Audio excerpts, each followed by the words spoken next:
I would like to also take this opportunity to invite Dr. Lucky Jain, who is the chair of pediatrics at Emory, to come up on stage and say a few words about burnout that's happening in academia. Dr. Jain.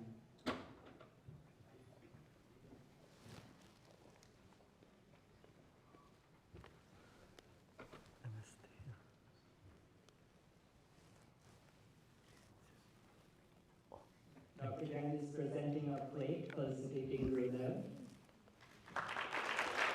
Thank you.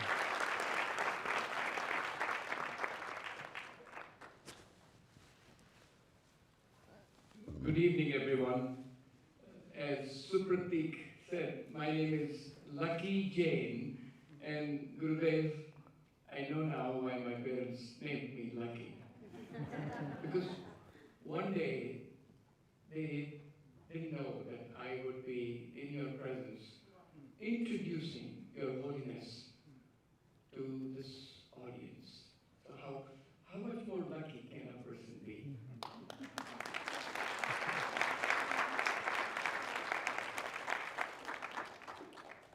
Gurudev, I don't know how best to introduce you. It's like trying to shine a flashlight to the moon or the sun. Would you all agree with that? Yes. That there is no way to describe the impact Gurudev has had on the fabric of humanity. We always talk about our local domains, and so Gurudev, as I think about many people who have come and gone, who have had impacts on the fabric of humanity, most of these things get washed off. What you have done has been a permanent inspiration to millions of people. So up on the screen, I don't know if you can see, we would love to, obviously the entire campus today is watching, and we welcome you to the campus. If you put up the next slide, I won't go through any of these milestones of Gurudev. You've already seen the video. But I wanted to just let you know that Gurudev came from very humble beginnings. But the fact that by 4 years of age, the evolved soul had started expressing some of the qualities that continue from one birth to the next birth had already started manifesting. And Supratik, you are a true Guru Bhakt, I must tell you, that you embody what every guru wants to see in a bhakta. When you describe the Sudarshan Kriya and the art of living, Gurudev, Shabnam, my wife and I took that program in India several years ago, and we are just so connected with breathing as a way of life. Many of you know already, Gurudev received the highest honor India bestows on any civilian or evolved soul, the Padma Vibhushan. And so, Gurudev, I'll just end by saying that we in healthcare and we in academia are in the midst of a crisis. And that crisis is around burnout, exhaustion. And as you'll see in the next slide, that this has been exacerbated by the recent pandemic with over 600 million cases worldwide, large number of deaths everywhere, and doctors, healthcare workers have continued to face the brunt. And it is not over yet. In the next slide, you'll see that we are facing perils in our own way, in that we're trying to protect our families, witnessing untold misery, uncertainty of disease, and there's no end in sight. And so, Pratik, if you the question we would like to ask you is, if it is not joyful anymore, how do we restore that joy for people who want to be in this space? So Gurudev, we need your help, and we are so honored and blessed to to have you with us today. Thank you.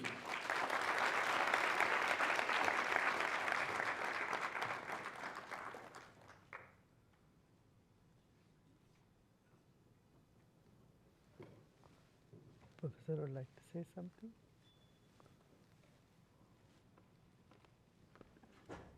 Introduce.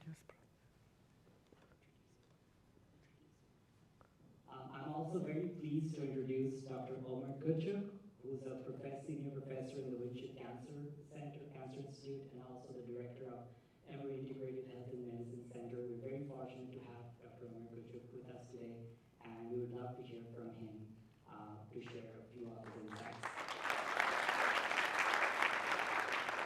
Thank you, Mr. Thank you, Gurudev. We are so lucky to have you here today. Thanks for visiting Emory.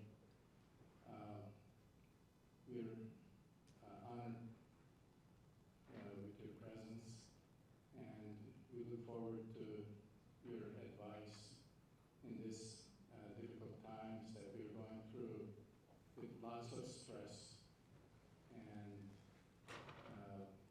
in addition to the pandemic, the healthcare situation and the economic situation, there's a lot of violence in the world, and we look forward to hearing from you and benefit from your guidance and wisdom. Thank you.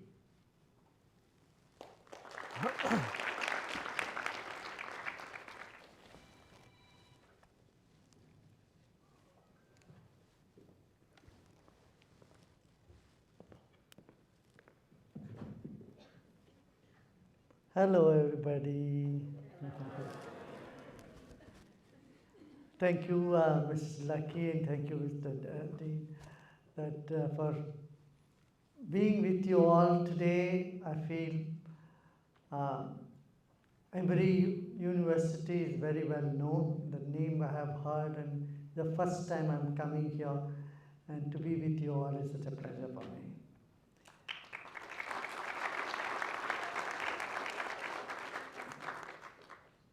You know, whenever challenges come, they appear to be too huge, too big. And that's why we call it the pandemic as a big challenge to mankind. Now, I want to remind you, human race has experienced many such challenges in the past. Where we thought the sky is going to fall apart, everything in the world is going to fall apart. But the human race is so resilient, we have overcome all those challenges. Whether it's economic or healthcare issues or natural disasters, we thought this is the end of the world. But then, a hope dawns somewhere. And that's what has exactly happened. When the pandemic overtook the planet, first year was so terrible that, as Professor Lucky rightly said, the doctors were so scared. You know, I interacted with over 1 million doctors during the first few months of pandemic. The burnout was so high, I was conducting online programs from India, from Bangalore, where 1 million doctors used to attend the meditation session, morning and evening, twice a day. I don't know, some of you have already attended that, and I'm sure.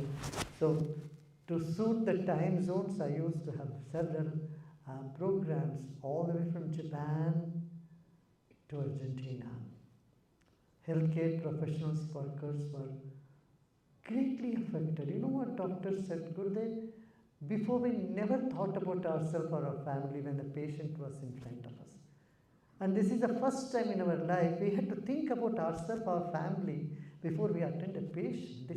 This feels very strange for someone in a medical profession. That's what doctors mentioned to me. But as the time went by, we got more confident. Pandemic turned to be an endemic later on. And we started to live with it. We were more resilient now. So someone has COVID, and then in a few days, they'll be all right, we know. So I want to remind you that uncertainty is a way of God showing His anonymity.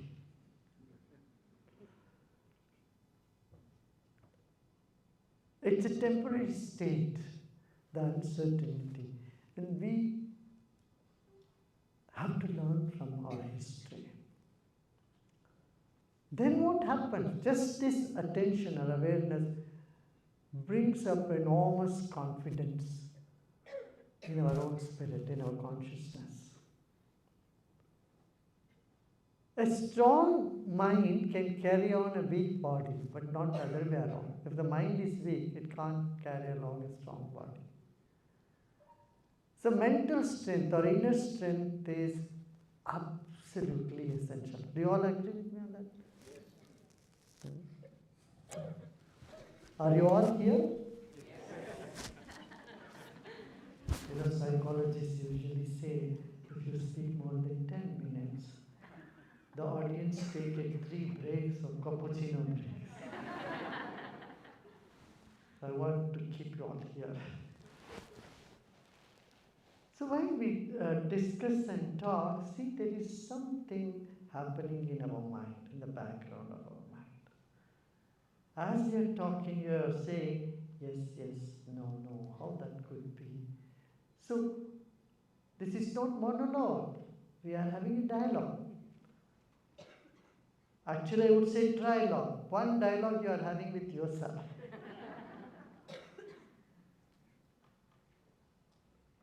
But often we are not aware what we want, what our mind is telling us, who we are, what we are, where are we going. These questions seldom rise in our minds. This is humanity, this is spirituality. Knowing who you are, what you are.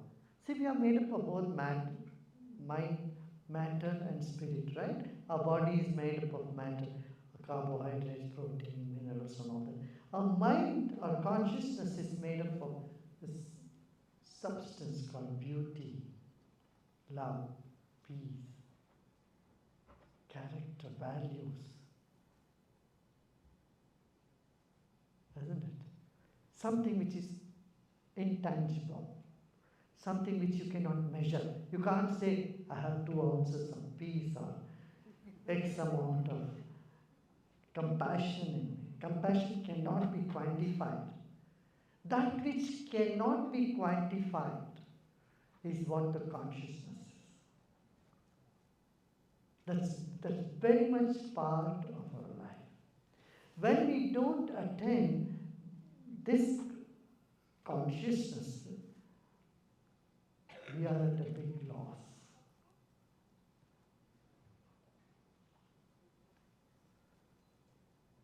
Are you all still here?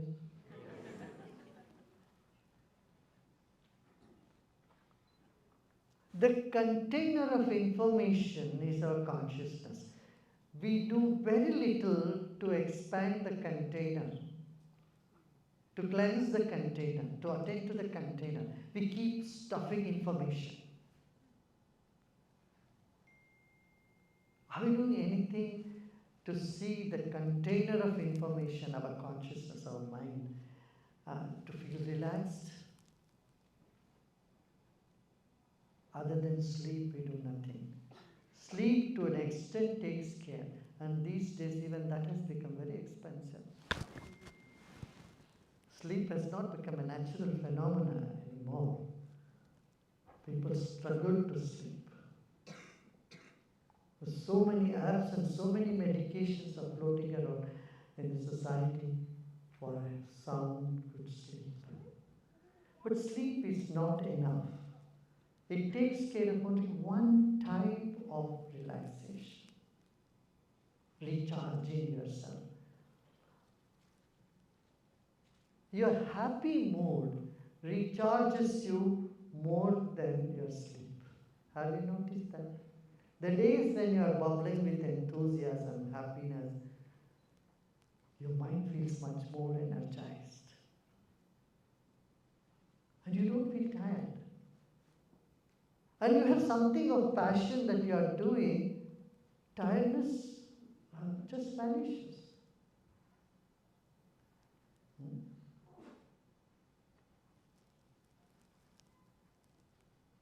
So, do we do something to bring these qualities in our consciousness? Or are we taught how to handle the negative emotions when they bombard our mind?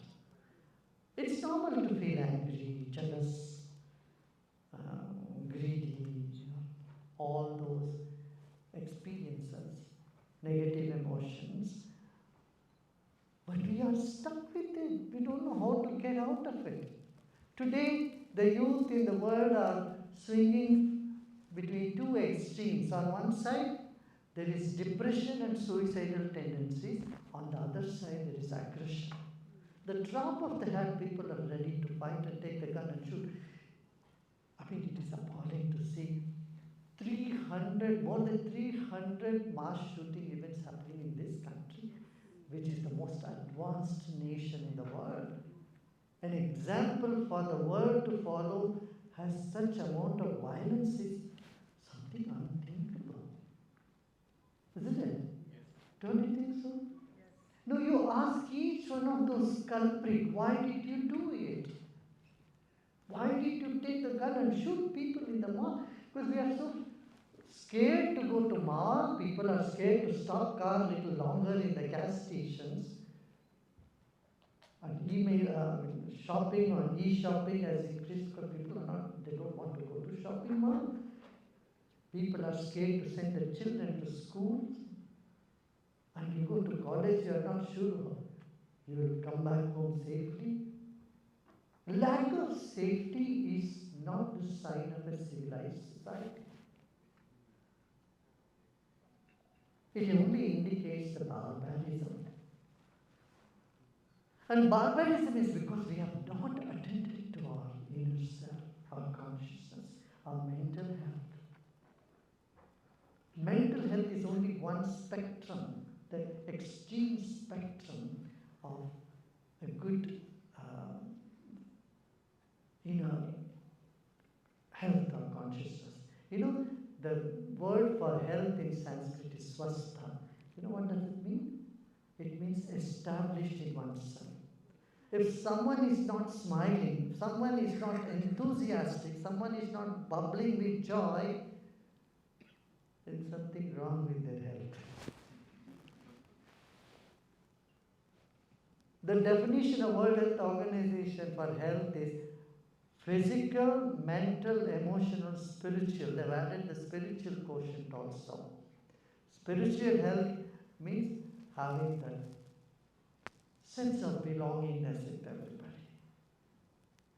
Come on, let's wake up and see we have only one planet.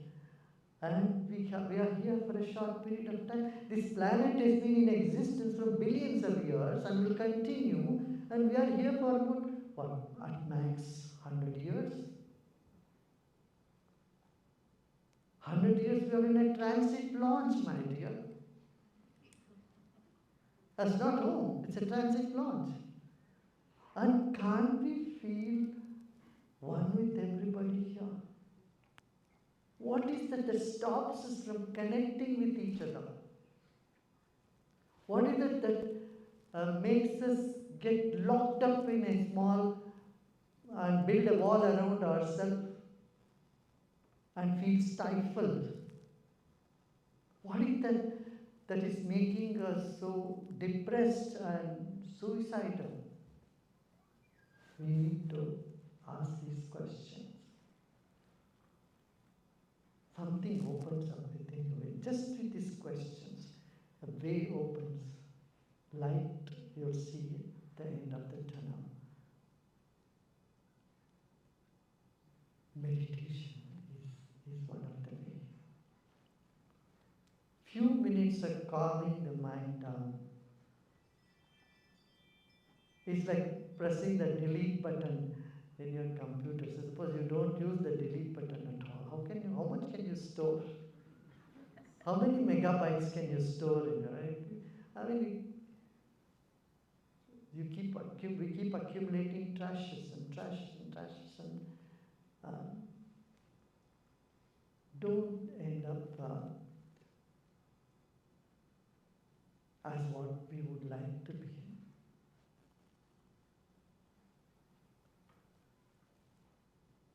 So meditation helps us to become fresh again, alive again.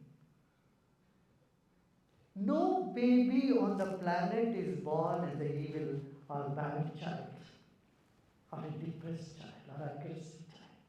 Everyone has come into this planet full of love, bliss, and enthusiasm. If we have missed those qualities, that means something wrong has happened. And that is something we can set right. And all that can be used to bring us back to ourselves, to our true nature of love, happiness, enthusiasm. I would call us spirituality. I would call us that which, uplift humanity. And today we need this all more than ever before. You all agree with me? Yes. How do you say? Isn't it? Hmm? Not only this, meditation has found to increase physiologically boost our immune system 4 to 5 times more. Yoga and meditation has helped millions during COVID. It has helped millions. This is something that people today are taking seriously. 42 years back, when we started, meditation, yoga, I used to talk about the environment a lot. 40 years back, and people would think, what is this talking about? Environment? No. Nobody cared for environment. I hope some of the elders here would agree with me. 42 years back, 45 years back, nobody cared about environment. Fortunately, today there is a Ministry of Environment in every government. Nations are talking about global warming. This has started only last couple of decades ago. It was not there few decades back. Similarly, 40 years ago, yoga, meditation means you think, someone out there who is not normal would do those things. It is not narrative of mainstream. But today I want to tell you, 2.5 billion people around the world are practicing.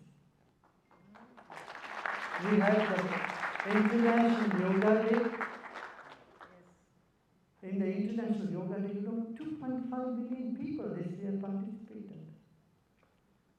That shows the interest in wellness. Wellness industries are booming. And a part of wellness is emotional wellness, physical fitness, emotional wellness, and a serenity and happy mind, happiness factor. Right? So, when you walk around in the campus, I would advise all the students, look around. If someone's face is not happy, someone's face is drooping, they look a little depressed, just don't walk by them. Stop by them and just talk to them a few words. Hey, how are you? I would like to talk to you. That little interaction, you don't know, can save someone's life. In New Delhi, we did an experiment. I asked our teachers or volunteers to do a happiness survey. So they went door by door and just passed out a sheet and which they have to fill. The first question they used to ask them, are you happy? If not happy, what's the reason for your happiness? You know what happened? Many people ended up crying. They said, this is the first time somebody asked me in my life, are you happy? If you are not happy, what is that you need? What can we do? They said, even our own family members have never asked this question to us. So it just stirred us up and it made us feel so much better. There is someone to care for us. This sense of being cared in this world of loneliness can make a very big difference. Do you agree with me? In England there is a ministry for loneliness because 20% of the population feel lonely. So the government has put a department for loneliness. Do we need this? Can't we help each other? Can't we recognize people if they're not happy and say, hey, what can we do for you?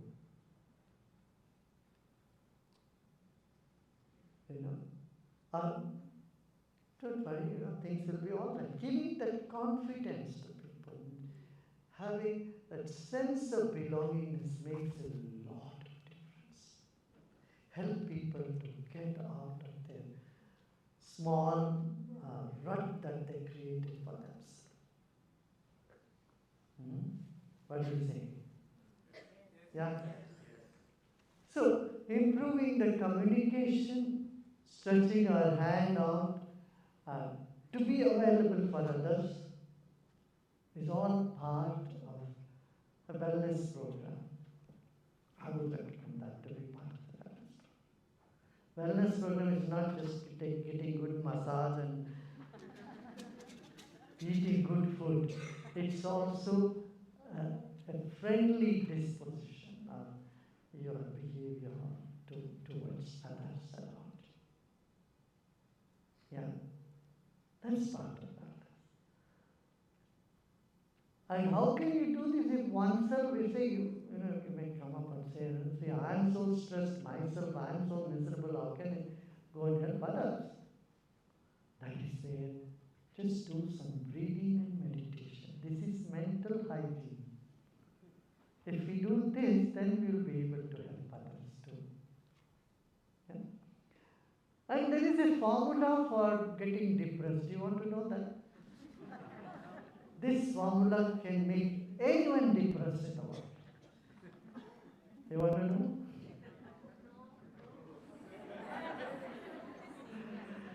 Anyway, it's good to know. There is a saying in Tamil, even robbery you should learn and then forget. So,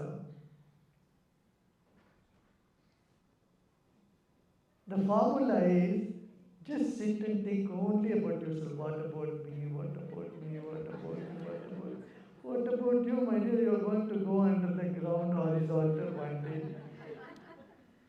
And if you are a Hindu, you will be consumed by fire or electric crematorium. That's it. You become ashes. That's it.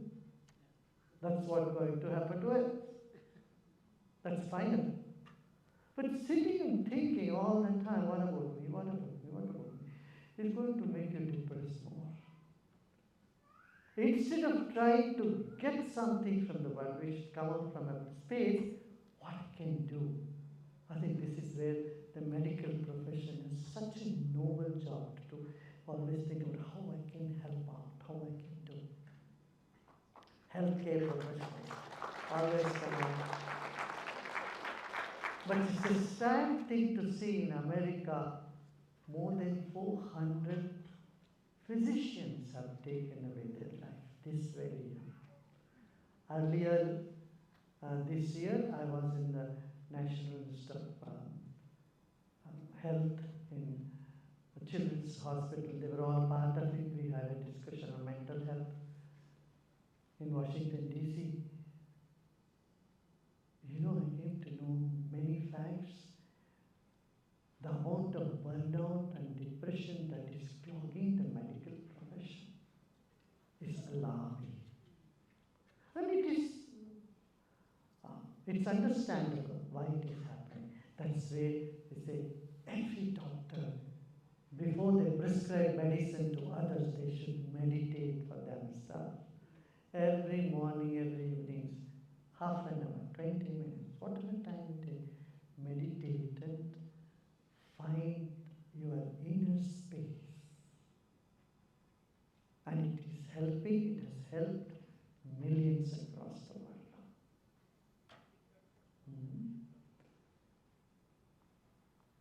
So, on the personal side, meditation, because it changes our vibration. You see? If your vibration is positive, then it's so pleasant for everyone else to be around you. And if you are irritable, and if you are depressed, and if you are so closed to yourself and closed up, you create a repulsive energy around you. And just imagine the whole community, there more than half of the people are with the repulsive energy. What will happen? Violence. The next step of repulsion is violence. That's what is happening. Domestic violence and societal violence.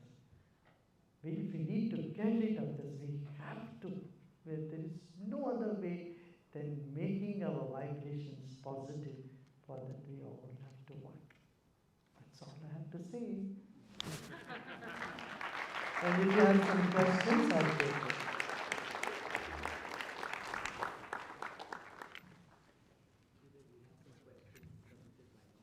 Yes, yes. You want to come here? You can come. Yeah.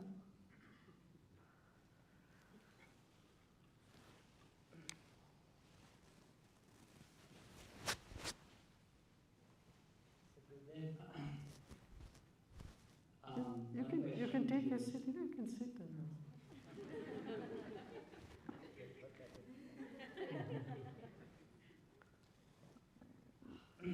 How would you recommend we navigate decisions regarding how to best spend our time, whether at work, helping others in healthcare, education, public settings, versus at home with our families? They seem to be both important but also compete with each other. Can you repeat the question once again?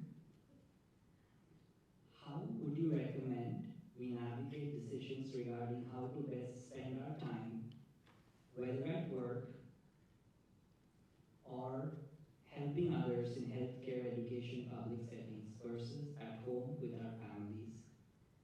They seem to both be important but also compete with each other. You mean work-life balance?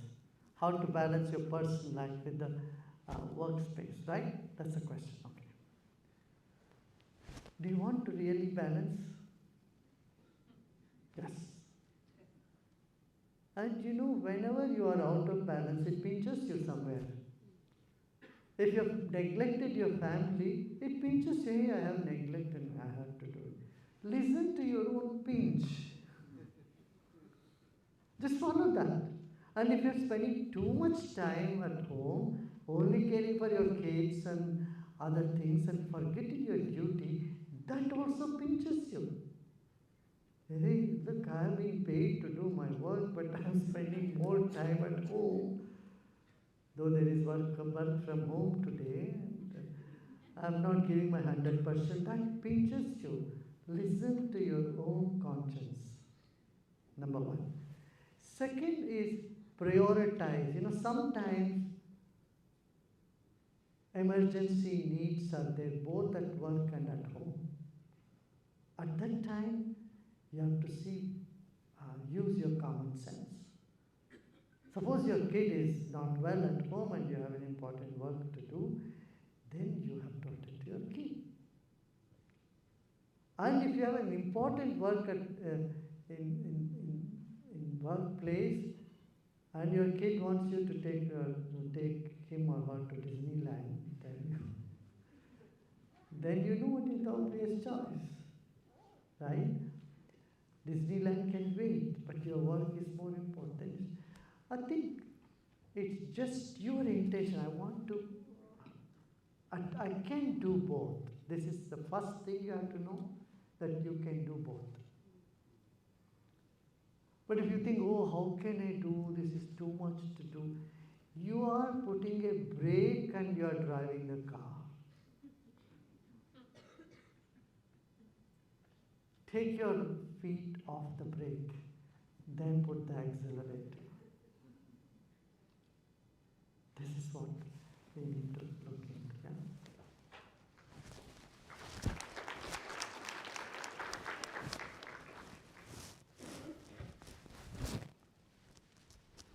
As a student in a specialized program, I sometimes struggle with comparing myself to others academically. What takes others 30 minutes to learn takes me an hour, and sometimes it is very disheartening to put in more time and effort and still not do as well. Is there any advice for that? Our body and mind work with completely opposite laws. If it's gym, or if it's learning guitar, or anything to do with your physical activity, effort is the law. But if it is your mental activity like creativity, learning, it's completely the opposite. The more relaxation you give to your system, the more relaxed you are, faster you will learn. That's why meditation is the best way to improve your memory power, improve your intuitive ability, improve your creativity, entrepreneurship. All this comes out of a calm, collective mind. For that, you have to cool down and slow down.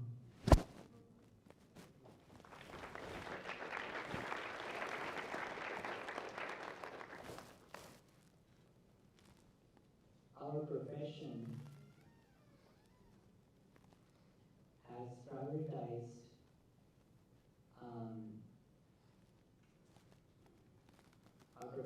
prioritized not taking care of ourselves and taking care of others.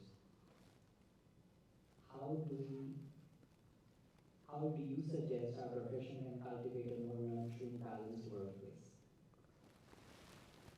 See, no profession demands that you shouldn't take care of yourself. No profession says the doctor is sick and say, no, you have to come to duty. No. No profession says that.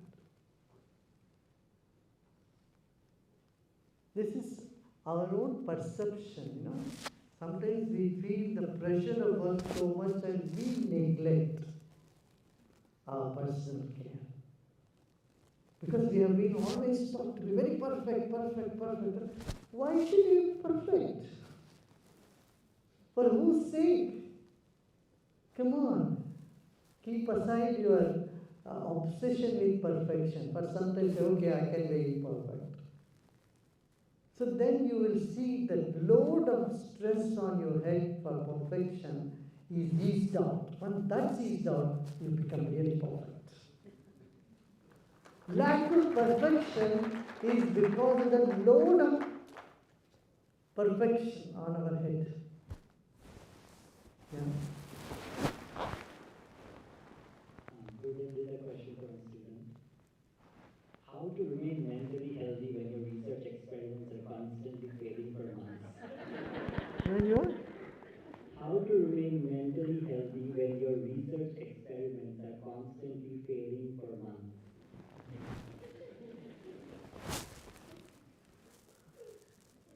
See, there is nothing called constant failure. If something is constantly failing, you don't even recognize it is failing. Again and again things are failing. Never mind, you are into something much bigger. See from the examples in the past, every great innovations have come out of many failures. Wright brothers didn't fly the very first day. They fell down, they failed so many times before they could finally take off. So your passion, your open-mindedness, and tap into your gut feeling, your intuitive ability. Hard work is not the answer for researchers. Smart work. Don't work hard. We are made to take pride, hard work, hard work. The other day, one of our organizers of the program here at SHANKAR, he said, these people did such hard work. I said, don't insult them. He was shocked. What could they say? No, you are insulting them. They are smart people. They don't have to work so hard. You work smart. Don't take this example to the extreme. I'm not encouraging laziness or laid-back attitude at all. But what I'm to say is the pressure on our mind about performance, about perfection, has become an impediment for our creativity, our innovative spirit. What do you say? Do you all agree with me? Yes. You should not carry that pressure in your head about that. Be relaxed. Newton could find out, he was successful because he relaxed under the tree. Only then he could observe the apple fall. Same with Archimedes. It's the bathtub where he could relax, when he found some. So, allow the creativity to just spring out of you. It cannot happen by force. Yeah. So no hard work for researchers. Be relaxed, chill out. You will just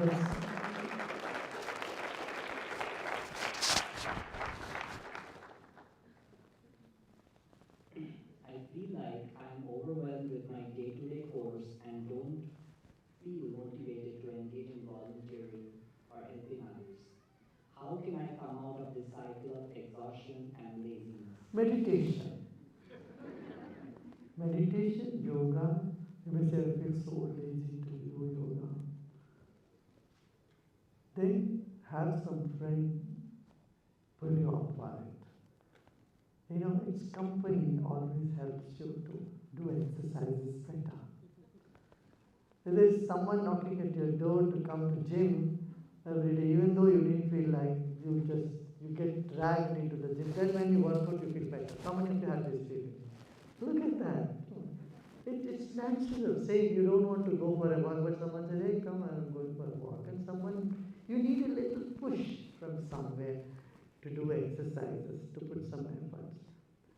The ancient saying is there, Ekas tapasvi dviradhyaya. When you want to study, when you want to practice something, it's good always with another person, with a company. It helps. Even studies and all that stuff. But when you want to endure something, you have a pain, you have some suffering, that doesn't go away by spreading it out. You feel negative, just talking negative with others is not going to reduce. That you endure yourself. You sit and endure those things. Meditation for that. Yeah. We have a question from our faculty. Being a professor involves dealing with extreme competition and unreasonable demands. Do you have any advice on how academia can be made less stressful? I think I've said it all already. Isn't it? Academia, you must honor it as a sacred duty, sacred job. Whenever you think something is sacred, your whole consciousness thinks so. Have you noticed that? If this is a magazine, you just put it somewhere. If it's a sacred book, you take it with both hands. There is a sense of completeness, wholeness, full attention comes from. So, developing such an attitude towards any profession also would help, number one. Second, as I said, or rather this is the first one, breathing techniques. Morning, do some breathing exercise, 10 minutes. Evening, you do some breathing exercise, 10 minutes. Then you tell me. There is no way you can feel exhausted and depleted. This will pump you with so much prana or chi energy. Yeah? One last question, is it? Or there are more? More, okay. Yeah. I'm graduating next year in between the ever-growing financial crisis. I don't have a job yet, and I am strict with anxiety and paranoia every other day. How do I deal with this? I have tried to meditate and play sport, but it never helps. See, if you are trying to meditate alone, it doesn't help. You use the guided meditations. I have made number of meditations, even for anxiety, depression, all that. It's all in the app. You can get into the Art of Living app and Sattva app. You can go do the meditation, number one. Second, don't stick with yourself and worry about it. There are people around you. Talk to those people. Sit in meditation with others. The group support here will also tremendously help you. Number two. Third is, know that this anxiety is not there for the first time. This is not your first experience of anxiety. Look back, haven't you had the same uncertainty and anxiety a couple of years back? Yes? How did you overcome them? You did. And so, you will overcome this also. Looking back at your own experience can also help you to snap out of this current anxiety. Okay? And some words of wisdom at this time will certainly help you. Meditation and some words of wisdom, some knowledge. Yeah? Gurudev, how do you look so fresh and energetic all the time? What's your secret? Oh, I have been sharing my secret for the last 42 years. That's what I do.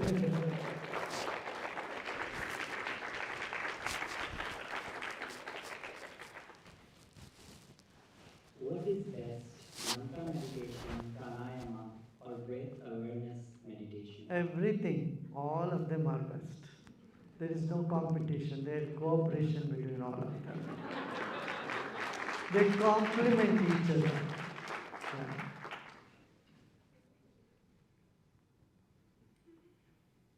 I have difficulty meditating. What's an easy way to find meditative state with no thoughts? Guided meditation. Yeah, I know. If you sit, all thoughts will come. You suddenly find, oh, what? Where am I? All unwanted things of all the past and everything is coming out, unable to sit and relax. This is common. That's where you need some guidance. A guided meditation will help, and there are a number of meditation teachers here. You just catch hold of any one of them, and they will help your mind to become calm. What is your opinion on the impact of media, including social media, on mental health? Social media has really opened up a new dimension in our society. It has taken away that power from a few people who could control all the news, and it has put those in the hands of people. Yeah. Today, it has done a lot of good. You can share information, you could get proper information through social media, so nobody can block it like they used to do in the past. Those are all good things. But getting drowned in social media day and night and not taking it with a pinch of salt is also not so good. You know, there are many fake newses around also, and if we start believing every bit of what we hear with the social media as gospel truth, and then we are mistaken. We'll go in the wrong, we'll go down the drain. So, social media is like the ladder, it can take you up and it can take you down also. It's up to you how you use it. Yeah. Gurudev, I keep having health issues, mainly due to weak immunity. Does breathing exercises help with improving body immunity? Correct. Yes, it does. I said already. I said about 4 to 5 times your immune system is boosted by breathing exercises.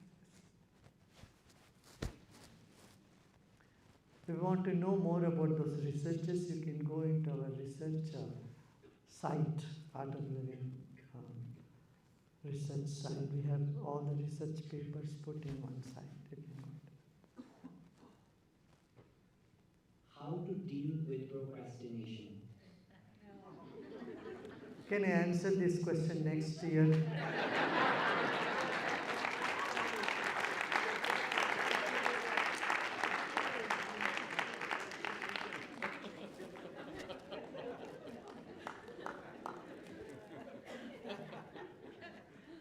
How to handle jealous people around you?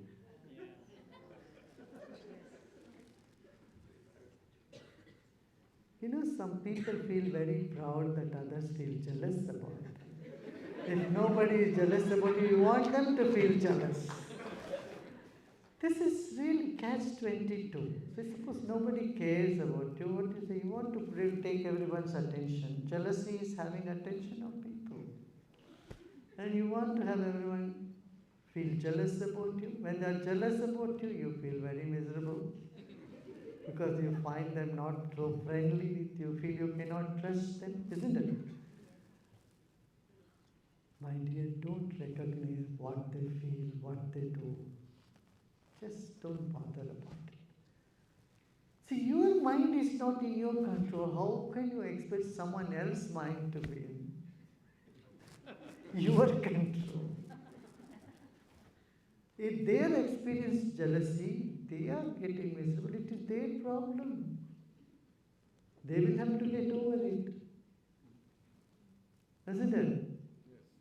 You do. And if you think they are jealous, sometimes they may not be. They may not even care for you. But you think they are jealous about it. You know, your behavior towards them totally changes. And that makes people feel so obnoxious about you. Many people whose behavior are very obnoxious, they think others are jealous about them.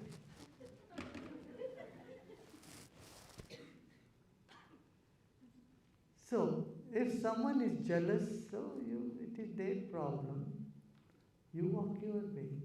Your humility, your friendliness can win over any negative vibes of anybody. I tell you this. If you have the sense of acceptance and humility and understanding, you know, someone is going through their own stuff, and it will take time for them to get over it. When there is a sense of belongingness, jealousy and all these, you know, greed, those things, arrogance, these things will simply disappear. When we are in a small boundaries, when we lock ourselves within limited spheres, then anyone outside that,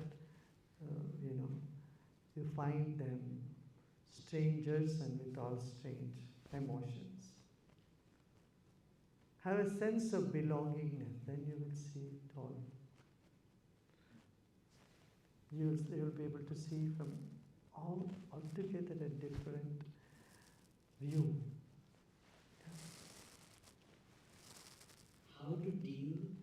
How to recognize divinity in tumultuous times? In disturbed hard times, how to recognize divinity in hard times? I said, hard times, no, God is trying to be anonymous. He's hiding.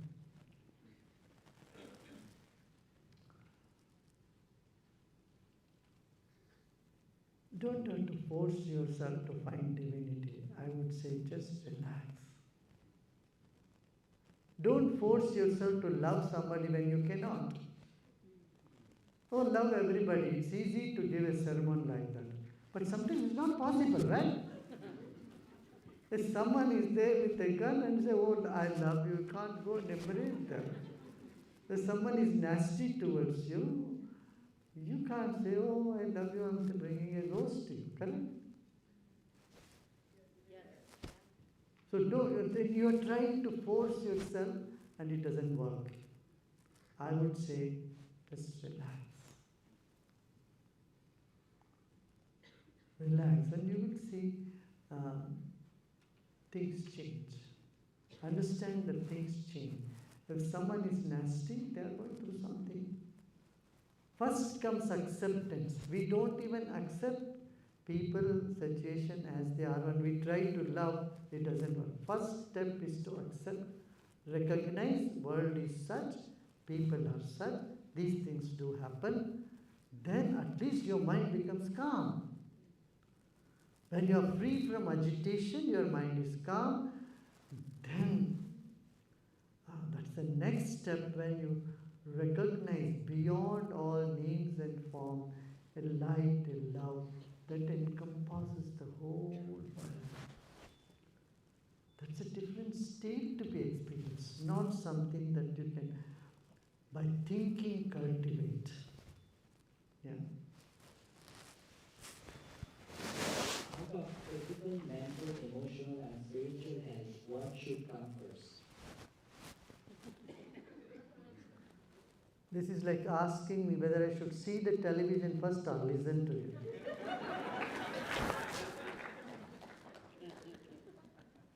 What should get into the car? My hand or head or my legs? My dear, whatever it is, but get into the car. You see, some people first sit and then bring the legs inside, or someone put the leg inside, then get into it. It's your choice. But don't try to create a division among all. Yeah. That's it, no? Done? Only one last question.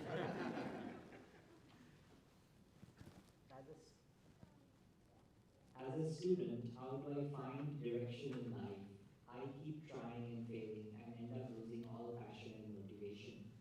It's become hard to visualize or plan for life outside of the day-to-day. Well, you are a student, now complete your studies first. Now don't think beyond your college days. First, keep this your goal, okay? We'll cross, when we come to that, we'll cross the bridge. Right now, whatever topic you have chosen, whatever subject you have chosen, just finish that, do it, excel in it. And then there is plenty of opportunity for you. The world is full of opportunities. Every crisis, I tell you, is an opportunity. Yeah? If you find nothing, it is art of living. You just come to us. We have many, many skill centers. We'll find a place for you somewhere. The world needs you, my dear. And you'll find something which is very satisfactory to you. Yeah? You can find. So, first priority is excel in your studies. Put your attention in studies. Don't think too much about the future. And take it from me, the fact that you even have this question, you have a very bright future. Okay?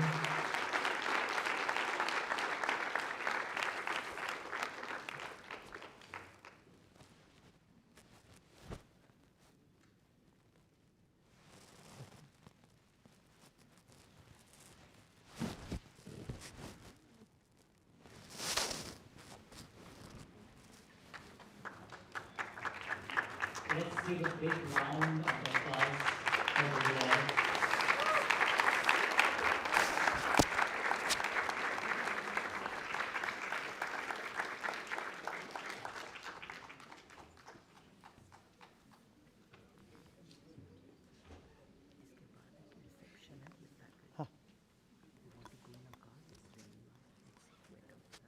Whatever.